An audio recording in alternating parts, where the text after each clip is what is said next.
the commentators. Without Nathan Astle, he's up the order. Struggling in his first 12 innings for New Zealand, averaging just 14. Strike rate well down. Here's a chance on a good pitch. Excellent conditions. The light is superb. But he's up against the quickest bowler in the world. Brett Lee, who has been on fire for the last few weeks, raring to go.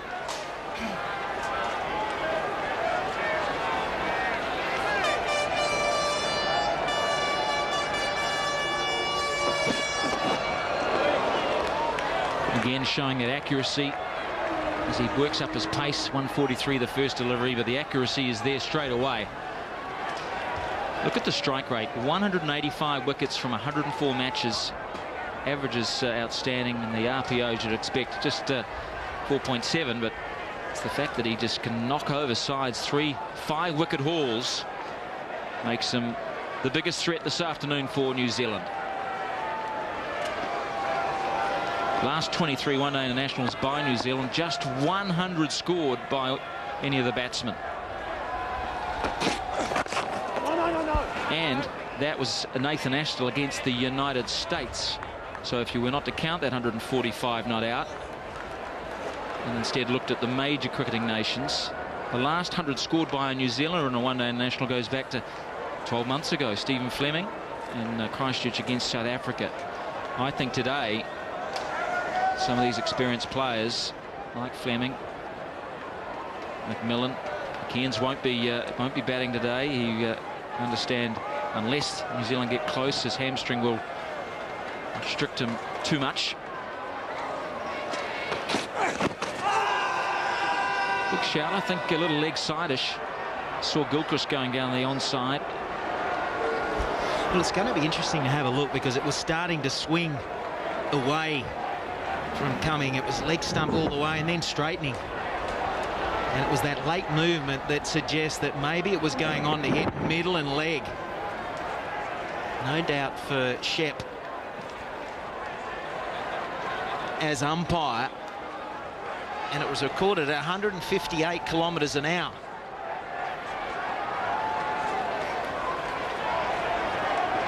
And equaling delivery speed of Shoaib Akhtar this time last year at this very ground. Wow, that's got to be pacey as well. 158. Now, David Shepherd might have got it wrong, as you indicated, hitting middle leg. But I think, you know, the wicket-keeper here is what has kind of perhaps put David Shepherd into two minds. Look how much Gilchrist goes down the onside, and it does swing back late. But maybe that doubt's being sown in David Shepherd's mind. And so Cumming has survived on that occasion. I can understand Shepherd weighing it all up, but Cumming in a little bit of strike. He's playing late, as you'd expect, from this sort of pace, and that's flying through. And that's 160. That is serious pace out here at McLean Park. He's really fired up, Brett Lee. He understands that if he can get these early wickets, then New Zealand are no chance in this run chase. Michael, that's the first time 160 has been recorded in this country. 160 k's, that is 100 miles an hour.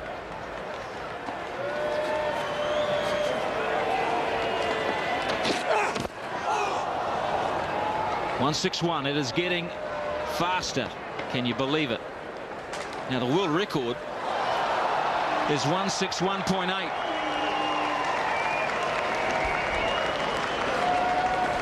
I think the crowd have just realised that there's something special going on out there from Brett Lee. It'll come up on the replay screen.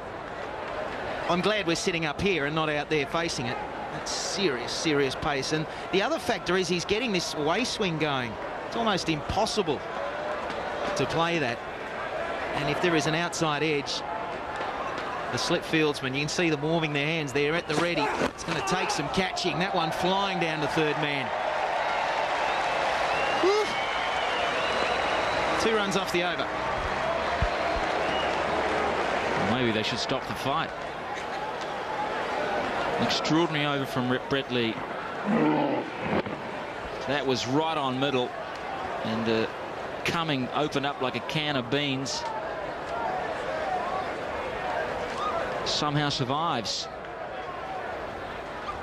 This is quite comfortably the quickest over ever seen in this country. A little loosener. Quickly up to 158. He held it there. 160, 161, 158 to finish. Will he break the world record? 161.8. Here today. You've got to say he's a strong chance with those sort of consistent high readings. There is something clicking in Brett Lee today. He's got his rhythm right and he's really charging in. Of course, when we say the quickest of all time, we are referring to those only recorded recently on speedball cameras. There have been a few over the years, and Richie Benner was one that said that Tyson was the quickest he ever saw. And of course, Jeff Thompson back in 74, 75. I reckon he was over 100 miles an hour. Michael Holding on his day. Anyway, here's McGrath at about 135 k's. Stroll on the park. And it might just work out that Glenn McGrath will be the wicket taker. The batsman will be getting relief, given that they're not facing the sheer pace, and they'll be lured into playing a few more strokes.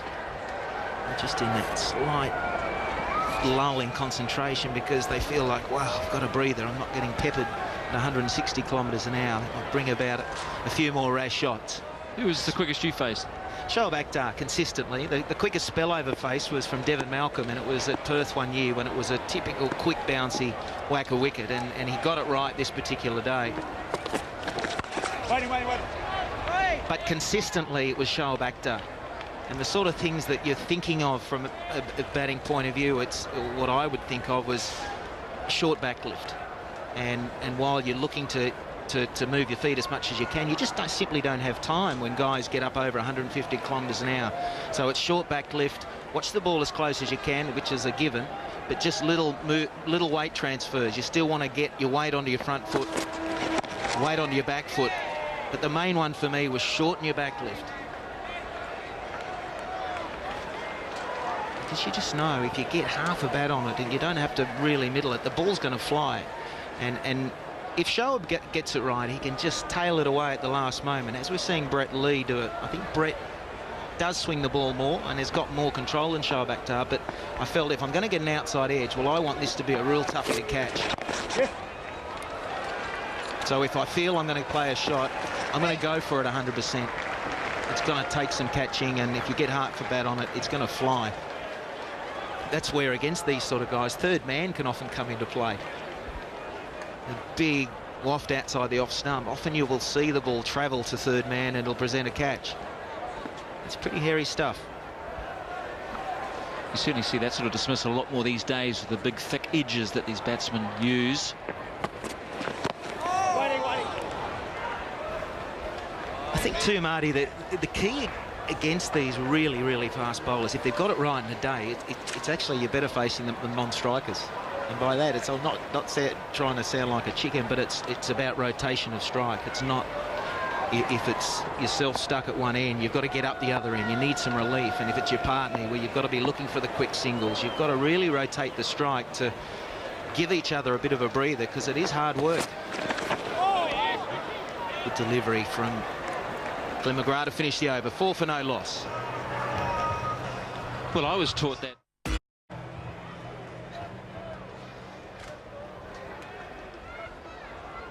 Well, this could be the over here. Brett Lee has warmed up. He's got a hot sun on his back. He's got Fleming on strike, who he's picked up 3 times in the series. And he's picked him up that way as well. A flashing blade of Fleming, trying to carve it over point. Well, I don't mind that from Fleming. I think that's the right option. If you see some width, then you throw your bat at it. The thing is, you don't have to wind up too much. You just basically got to get your bat to the ball. You don't have to have this big back lift, because at 160 kilometres an hour, the ball will fly. Top edge there will fly for 6. It's interesting watching Ricky Ponting and Michael Clarke at first and second slip. You can tell that they're deep They're so far back, almost another pitch length back, but they're edgy. They know it's going to take some catching. Good running. Need that. Yeah, there's the rotational strike you're talking about, and it's good to see Cumming, who's keen to get down and face the music. What sort of music would you describe Lee's bowling? Heavy rock, Jethro Tull, Led Zeppelin. Yeah, I'm thinking if we're talking modern day stuff and what's popular these days, it's racy. It's Green Day or it's Good Charlotte. It's got the heavy bass drum going and the bass beat. Really getting your heart racing. Sorry, I was thinking of music back in the 80s. 70s, in fact. All right. Lee up to 156, that last delivery. 152. The quicker you, or the more fully you bowl, the more quicker the delivery will come up on the radar. The more you hold on to the ball and bowl shorter, the more you take the speed away. So look for the Yorker perhaps to be the quickest. And for someone like Fleming, being a tall man, it's a good delivery to bowl early on in his innings, particularly if you're getting into the hoop back in. And Ponning's put in a leg gully. It's a fine leg gully. It's sometimes a ploy to have the batsman thinking he's on the back foot. Yeah, look at that. Wow, just missing off stump, and Fleming had no idea. That was quick. A no ball call. With a stick being the mark there. So you bowl a couple of short ones and follow it up with a full one. Ouch. Back onto the stumps, and not well played here from Fleming. Takes his eye off it, plays the ball late, and then he sort of kicks the ball back up. Genuinely overstepping.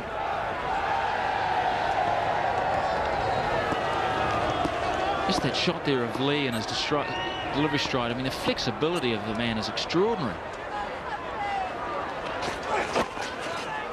Runs to third man.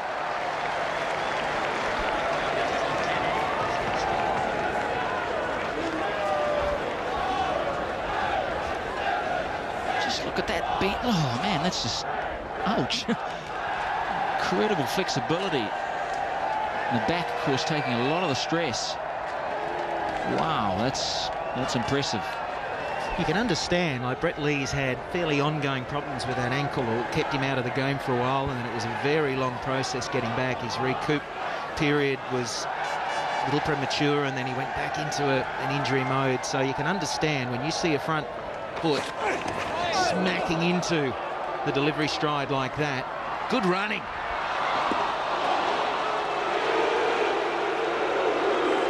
The boos come out for Brett Lee. He hasn't been a favourite in the last week over here in New Zealand. Well, a few people thought there was an intentional beamer 2 games ago. And now they're thinking there was a bit of a shoulder here. He's been a shoulder. I feel that he stood his ground, which he's got every right in doing.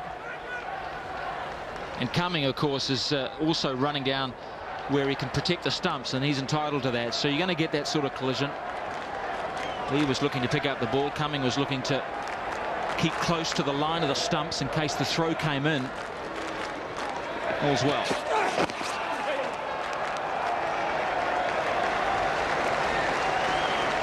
Three overs gone, 10 for none.